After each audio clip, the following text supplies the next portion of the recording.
নমস্কার। উত্তর কলকাতার প্রচারক প্রদীপ কুমার দা। আজকে একটা শুভ দিন, যদিও শুভ দিন বলতে গেলে রাখি পূর্ণিমা, কিন্তু আজকে হচ্ছে কবিগুরু রবীন্দ্রনাথ ঠাকুরের মহাপ্রয়াণ দিবস। আমরা জানি যে রাখি পূর্ণিমা বঙ্গভঙ্গ আন্দোলনের সময় কবিগুরু শান্তিনিকেতনে যে বঙ্গভঙ্গ আন্দোলনের সময় রাখি উৎসব করেছিলেন, সেই রাখি উৎসবের দিনেই, যদিও আজকে হচ্ছে 8 আগস্ট 2025 ফ্রাইডে, ইতিমধ্যে রাখি পূর্ণিমা পড়ে গেছে। আগামীকাল কিন্তু হচ্ছে রাখি পূর্ণিমা, রাখি বন্ধন উৎসব। তা আজকে দর্শকবৃন্দ, এমন দুজনকে আমি দেখাবো যে মানুষ দুটোকে দেখলে আপনারা ভাববেন যে মানুষ কত কাজ করে, আর এনারা কি কাজ করেন, এদের কথাটা একটু না বললে সত্যি আমার মন হাঁকুপাকু করছে। দেখুন, আমাকে বিভিন্ন জায়গায় প্রচার কাজে যেতে হয়, বিশেষ করে আপনারা জানেন যে আমি রক্তদান আন্দোলনের সঙ্গে কাজ করি, বা কলকাতা পুলিশের বিভিন্ন অনুষ্ঠানে এগুলো বিভিন্ন অ্যাওয়ারনেসের কাজ করি। তা আজকে আমি যেখানে উপস্থিত, এটা হচ্ছে হাওড়া। হাওড়া যে আমাদের মানে স্টেশন, হাওড়া স্টেশনে যে গেটটা দিয়ে আমাদের গাড়িগুলো স্টেশনে ঢুকছে, সেই স্টেশন গেটের ঠিক বিপরীতে একেবারে যে আমাদের হাওড়া জেটি ঘাট আছে, সেই জেটি ঘাটের একেবারে ফুটের ওপরে যাকে বলে আমাদের গণপতি ভোজনালয় বলে একটা হোটেল আছে। যে হোটেল সম্বন্ধে ডিটেলস আপনাদের জানাবো, যে কারা এখানে খাওয়া দাওয়া করতে পারে বা কি করতে পারে, এবং দুজন মানুষকে দেখাবো, যে দুজন মানুষকে আমি যদি এখানে না আসতাম নিজেকে মনে হতো যে আমি ভাগ্যবান নই। আজকে এখানে এসে মনে হচ্ছে আমি সত্যি ভাগ্যবান। তার কারণ কি জানেন? এই দুজন মানুষ কি কাজ করেন একটু বলি। হ্যাঁ, মানুষগুলোকে দেখাবার আগে, তাদের মুখ দেখাবার আগে তাদেরকে আমি নমস্কার জানাই, প্রণাম জানাই, যে তাদের মতন কাজ যারা করছেন তাদেরকে আমি হ্যাটসঅপ জানাই। এরা হচ্ছে এই যে হাওড়া স্টেশন চত্বরে যত স্ট্রিট চিলড্রেন আছে, স্ট্রিট চিলড্রেনরা অনেক সময় হয় কি, তারা ভিক্ষা চায়, ভিক্ষাবৃত্তি করে, বা বিভিন্ন মানে অসামাজিক কাজে জড়িয়ে পড়ে। এই মানুষগুলো তাদের এদের দেখুন, টিয়ার্স, টিয়ার্স মানে কি? চোখের জল। এদের চোখের জল মোছাবার জন্যই এই সংস্থাটা। টিয়ার্স এর ফুল ফর্ম কি? Two educate and Regain smile, working for the people in need. কোথায়? না হাওড়া এক। কে জয়সওয়াল, কিশোর জয়সওয়াল অ্যান্ড গীতা রাউত, এরা হচ্ছেন আসল ফাইটার, এবং এদের অল ওভার বেঙ্গল বা ইন্ডিয়াতে 500 এদের ভলেন্টিয়ার আছে। আজকে এই ভোজনালয় মানে একদম জেটি ঘাটের ঠিক দোতলায়, যেখান থেকে আমি দেখতে পাচ্ছি জেটি ঘাটে এসে লঞ্চগুলো লাগছে, মানুষজন নামছে, এই জেটি ঘাটের ওপরে, ভোজনালয়ের ওপরে আমি দেখতে পেলাম প্রায় 100 বাচ্চা এই স্ট্রিট চিলড্রেনদেরকে নিয়ে তারা আজকে রাখি উৎসব করলেন, তাদের হাতে প্যাকেট তুলে দিলেন। এবং সবচেয়ে বড় কথা, যেখানে এই মানুষগুলো আনিয়েছেন কাদেরকে? কোনো রাজনৈতিক মানুষকে নয়, আনিয়েছেন গেস্ট হিসেবে কাদেরকে? যারা সমাজের বিভিন্ন কাজ করে, যারা বিভিন্ন সংস্থার কর্ণধার। খুব ভালো লাগলো, খুব ভালো লাগলো। আমি তাই ভাববো যে আজকে আমি নিজে ভাগ্যবান। চলুন, ভাগ্যবান সেই মানুষের একজন প্রেসিডেন্টের কাছে যাওয়ার আগে, যাকে বলে field fighter, field fighter Gita Raut, তার কাছে চলে যাই। নমস্কার দিদি। নমস্কার।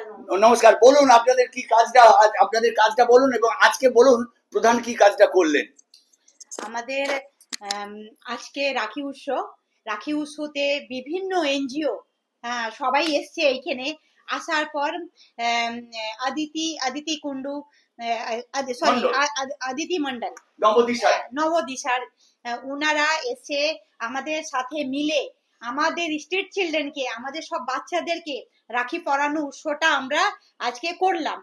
সত্যি দিদিকে ধন্যবাদ বলবো, কি দিদি আমাদের সাথে জুড়ে এই কাজটা করেছেন, মানে স্ট্রিট চিলড্রেনকে নিয়ে। আমাদের সত্যি খুব ভালো লাগছে, এটা আমাদের গর্ব ব্যাপার। আমরা চাইবো কি এইভাবে এনজিও যদি আমাদের পাশে এসে দাঁড়ায়, আমাদের সাথে মিলে কাজ করে, আমাদের খুব ভালো লাগবে। এবার আমরা কি কাজটা করি একটু বলি। মানে আপনাদের যে সংস্থা টিয়ার্স, টিয়ার্স, টিয়ার্স মানে হচ্ছে চোখের জল, চোখের জল। আপনারা কি কাজ করেন এবার একটু বলুন।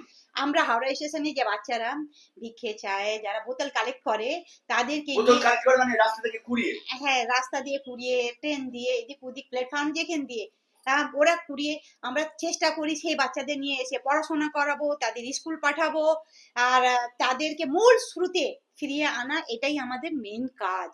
জানে ওরা সমাজে আমাদের মতন দাঁড়িয়ে আমরা যে কাজটা করছি, জানে একদিন ওরা দাঁড়িয়ে এই কাজটা করবে, এটাই আমাদের ইচ্ছে। আর তার ছাড়া আমরা তাদেরকে হসপিটাল নিয়ে যাওয়া, ওদের নানা রকম যা কিছু প্রবলেম তার পাশে আমাদের দাঁড়ানো, এটাই আমাদের কাজ। দিদি, এই কাজ করতে গিয়ে আপনারা কি কোনো সরকারি সাহায্য পেয়ে থাকেন? না, আজ অবধি সরকারি সাহায্য পাওয়া হয়নি। আমরা অনেক লেখালেখি করে আমরা দেওয়া হয়েছে। আপনি তো দিদি নাম্বার 1-এও গিয়েছিলেন, হ্যাঁ, সেখান থেকে প্রচার থেকে কেউ এগিয়ে আসেনি? না, কেউ আসেনি। যত কাগজপত্র দেওয়া হয়েছে সব, কিন্তু আজও আমাদের কিছু হয়নি। কিছু মেম্বার, অর্গানাইজেশনের বয়স কত হলো? 2015-তে আমরা রেজিস্ট্রেশন করিয়েছি। এই কাজটা তো আজকে আমার 25 বছর হয়ে গেছে এই কাজটা করি, কিন্তু 2015-তে আমরা রেজিস্ট্রেশনটা করালাম। চেষ্টা করছি যেন কিছু সরকারি যদি আমরা ফান্ড পাই, তাহলে এই বাচ্চাদের আরো ভালোভাবে জানি আমরা এই কাজটা করতে পারবো। যে স্বপ্নটা আমরা দেখেছি, সেই স্বপ্নটা জানি আমরা পূর্ণ করতে পারবো। আমরা এমনও কি মেডিকেল কলেজে একটা বাচ্চাকে হসপিটালে অ্যাডমিট করে ওর 2 চোখ অপারেশন করালাম। আর সেইখানের মেডিকেল কলেজের যে ডক্টর তন্ময়, ওনারা আমাদের সাথে খুব কোঅপারেট করেছেন। আমাদের যারা মেম্বাররা আছেন সবাই মিলে আমরা এগিয়ে যে এই কাজটাকে সাকসেসফুল করলাম। আজকে মেয়েটা যদি ওই অপারেশনটা না করাতাম, তাহলে ওই মেয়েটা দুনিয়াটা দেখতে পেতো না। দিদি, এই কাজ করতে কি কোনো বাধা সৃষ্টি? প্রচুর বাধা এসছে, প্রচুর। কোনো এমন কাজ নেই যে মানুষ যে কাজটা করবে সেটার মধ্যে বাধা আসবে না। প্রতিটা কাজে বাধা আসবে। দিন আছে তো রাত আছে, রাত আছে তো দিন আছে। এটা সবার সাথে দুঃখ আর সুখ দুটো একসাথেই আছে। তো সেটা নিয়েই আপনাকে চলতে হবে, এই কাজটা করতে হবে। আপনার এখান থেকে যাদেরকে মানে বড় করেছেন, তারা কি ভালো সমাজের কাজ করছে? হোটেল ম্যানেজমেন্ট করে চাকরি করছে এই স্ট্রিট চিলড্রেনরা। এছাড়া এই বাচ্চারা এইখানে মানুষ হয়, তার বাচ্চার জন্মদিন এইখানে করেছে, সেটা আমাদের জন্য গর্ব ব্যাপার। কি সেই শিক্ষাটা আমরা দিতে পেরেছি, জানে কি ও অন্য জায়গাও বার্থডে করতে পেতো, কিন্তু ওর মাথায় এলো না আমার আন্টির কাছেই আমি যে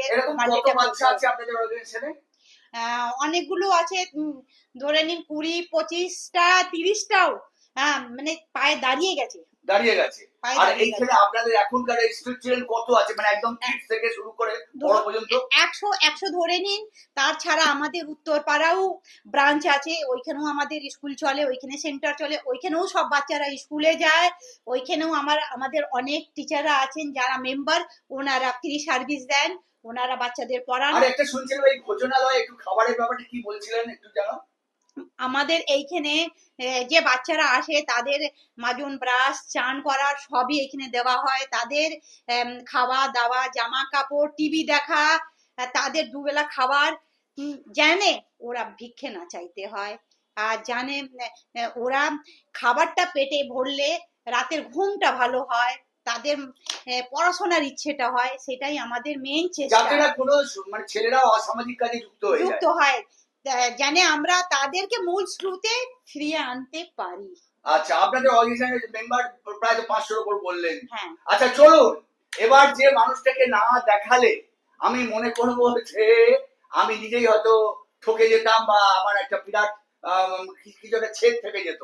president of the tears Mister K Jaiswal, ওরফে হচ্ছে কিশোর জয়সওয়াল। নমস্কার স্যার। আপনার মতো মানুষকে পেয়ে সত্যি মানে আপনাদের এই টিয়ার্স ধন্য। বলুন আপনি কর্মকাণ্ডটা আপনার বলুন। দিদির মুখে তো শুনলাম, আপনি এবার বলুন আপনার কি মানে অভিমত। অ্যাকচুয়ালি আমি ওনাকে জয়েন করেছি, আমাদের এই রেজিস্টারটা হলো টিয়ার্স রেজিস্টার হয়েছে 2015-তে, 15-এ। আর 2010-এ আমি ওনাকে দেখলাম হাওড়া স্টেশনে উনি কাজ করতেন। বেশ, আমার ভালো লাগলো, ওনাকে আমি বললাম আমার এখানে এসে আপনি কাজ করুন। তো উনি প্রথমে আসেননি, তার 2-3 মাস পরে একদম 20-25টা বাচ্চাকে নিয়ে আসলেন। দেখে তারপরে দেখে অবাক, বললেন কি স্যার এই জায়গাটা আপনি আমাকে দেবেন? আমি নিশ্চয়ই আপনাকে দেবো। সেদিন থেকে আমি দিয়েছি, উনি নিয়ে কাজ করছেন বাচ্চাদের। প্রথমে তো আমি যখন ওনাকে ডাকলাম তখন 20-25টা বাচ্চা নিয়ে এসেছিলেন, পরে দেখলাম ওনার 50-60টা বাচ্চা। আমি কি কাণ্ড করলাম, কোথায় ফেসে গেলাম, এই কাঁচের দরজা ওই কাঁচের দরজা বাচ্চারা ভেঙে যেতে কি উৎপাত করছে, বদমাইশ। তো উনি বললেন স্যার আমি সব সামলিয়ে নেবো। আমি বলি, কি সামলাবেন আপনি? আমি মনে মনে ভাবছি যে কি ভুল করলাম আমি। তারপরে দেখছি উনি সব সামলিয়ে নিয়েছেন। সেদিন থেকে আমি ওনার নাম রেখেছি গীতা মাতা। বাহ, গীতা মাতা নাম রেখেছি। আর তারপর থেকে চলছে। আমার আরো ভালো লাগতে লাগলো যে আমি একবারে তো মানে সেকি হয়ে গেছিলাম যে পারবো কি পারবো না, কি ভুল কাজটা করলাম। তারপর তো দেখি কাজ করে করে খুব আনন্দই পেয়েছি, খুব ভালো লাগছে। এখন আমাদের এইখানে হাওড়া স্টেশনে 70-80টা বাচ্চা আছে। উত্তরপাড়া খালধারে আমাদের কমসে কম 100-150টা বাচ্চা রয়েছে এখানে। সমস্ত ওইখানকার বাচ্চারা স্কুল যায়। এখানকার বাচ্চারা কিছু যেমনি হয়তো 10-12 বছর বাচ্চা, কেউ এবিসিডিও জানে না, সে 1 ক্লাসও পড়েনি, কেউ আবার 8 বছর 9 বছর বাচ্চা সে জানে। মানে আপনার পাশের ঘরে লেখাপড়া হচ্ছে? পাশের ঘরে। তো কারা পড়াচ্ছে? দিদিমণিরা আছে পড়ান, বেশ, গীতা ম্যাডাম পড়ান। বেশ। তো ওই কিছু কিছু বাচ্চা যারা ভালো পড়তে পারে তাদের আমরা নানান স্কুলে আমরা মানে 25-30টা বাচ্চা এখন স্কুলে যাচ্ছে। আর নিচে আমাদের ওই গণপতি ভোজনালয় রয়েছে, ওইখানে বাচ্চারা যাদের খিদে লাগে আমরা বলি ভিক্ষে করবে না, যখন তোমার খাবার লাগবে খিদে পাবে এখানে এসে খাবে, এখানে পড়াশোনা করবে। উনি স্টেশনে ঘুরে বেড়ান, দেখেন যে কার জ্বর আছে কার কি আছে, কে আসছে না কেন। অনেক বাচ্চার গুমসুম চুপচাপ থাকে, তাকে ওনারা নিয়ে এসে কাউন্সিলিং করে। মেন কাজ আমরা ঘুরে ঘুরে দেখি যে বাচ্চারা যে নেশা করছে, আমরা নেশাটা বলতে কি নেশা করছে ওরা? বাচ্চারা ওই ডেন্ড্রাইট খায়, আবার বাচ্চারা বিড়ি সিগারেট খায়, কেউ কোনো বাচ্চারা আবার মদ খেতেও শিখেছে। মানে সবচেয়ে কনিষ্ঠ কিরাম পেয়েছিলেন তার মানে নেশা করতে মানে ডুবে গেছে? খেয়ে একদম দিনের পর দিন শুয়ে থাকছে। কত বয়স তাদের মানে ধরে নিন 8 বছর 8 বছর ডেন্ড্রাইট খাচ্ছে রুমালে লাগিয়ে। আচ্ছা, সেগুলোকে আমরা একটু দেখি। স্যার আপনি এবার নিউ কামার যদি তাদের উদ্দেশ্যে কি বলবেন, যারা যদি কেউ মানে যদি যে সমস্ত সংস্থাগুলো আসতে চায় বা মানে কোনো দিদিমণি পড়াতে চায় বা কেউ কোনো কাজে হেল্প করতে চায়, নিউ কামারদের কি বলবো? আমরা তাদেরকে ওয়েলকাম করবো, আমরা তাদেরকে বলবো ওয়েলকাম, আসুন আমাদের পাশে দাঁড়ান। কেন আমরা যতদিন আছি তারপরে তো ওনারাই করবেন, ওনারা পাশে থাকলে আরো আমাদের সুবিধা হয়। ভলেন্টারি হিসাবে ওনারা কাজ করবেন, আগামী দিনে ওনারাই এই সংস্থাটাকে আগে নিয়ে যাবেন। দর্শকবৃন্দ, আপনারা দেখলেন যে মানুষ কত ভালো ভালো কাজ করে, কত ভালো মানুষের মন থাকে, কিন্তু দেখা যায় যে পয়সা থাকলেই হয়তো মন থাকে না, মন থাকলে হয়তো পয়সা থাকে না। তাই আপনারা যদি মনে করেন যে কোনো এই হাওড়া অঞ্চলে কাউকে স্ট্রিট চিলড্রেন দেখতে পান যে এরকম কোন রকম মানে অসুবিধাতে পড়েছে, আপনারা যোগাযোগ করবেন। আপনাদের আমার সঙ্গেও যোগাযোগ করতে পারেন, আমি ফোন নাম্বারটা বলে দিচ্ছি, আমার সঙ্গে যোগাযোগ করলে আপনি এদের সঙ্গে যোগাযোগ করতে পারবেন 983-1518-983। আপনাদের সবাইকে শুভেচ্ছা নমস্কার জানাবার আগে আমি অফিসটাকে ঘুরিয়ে একটু দেখাতে বলছি, এবং বিশেষ করে যে মানুষগুলোকে আমি পেয়ে নিজেকে ধন্য মনে করছি তাদেরকে আমি একেবারে করজোড়ে দুজনকেই নমস্কার জানাচ্ছি যে ওনাদেরকে একটু দেখিয়ে দাও একসাথে, যে একসাথে পথ চলুক, ঈশ্বরের আশীর্বাদ মাথায় বর্ষিত হোক। ঠাকুর শ্রীরামকৃষ্ণ যে কথাটা বলে গিয়েছেন যে ভালো কাজ করো, ঈশ্বরের কৃপা তোমার মাথায় ঝরে পড়বে। আর স্বামী বিবেকানন্দ কি বলেছেন যে জীবনে ভালো কাজ করে একটা দাগ রেখে যাও যাতে তোমার জন্য মানুষে কাঁদবে। তাই আসুন এই মানুষগুলো যে ভালো কাজ করছেন এরা যাতে দীর্ঘজীবী হয়, সুস্বাস্থ্যের অধিকারী হয়, তাই এদের সবাই মিলে আমরাই মানে ঈশ্বরের কাছে প্রার্থনা করব, এদের যেন মঙ্গল প্রার্থনা করব, এদের মতন এনজিও যারা করছে তাদের সকলের প্রার্থনা করব। তাই সবাইকে শুভেচ্ছা ভালোবাসা জানিয়ে উত্তর কলকাতার প্রচারক প্রদীপ কুমার দা বিদায় নেব। সবাই ভালো থাকুন, সুস্থ থাকুন, আবার হবে তো দেখা, এ দেখাই তো শেষ দেখা নয় গো বলে শেষ করছি।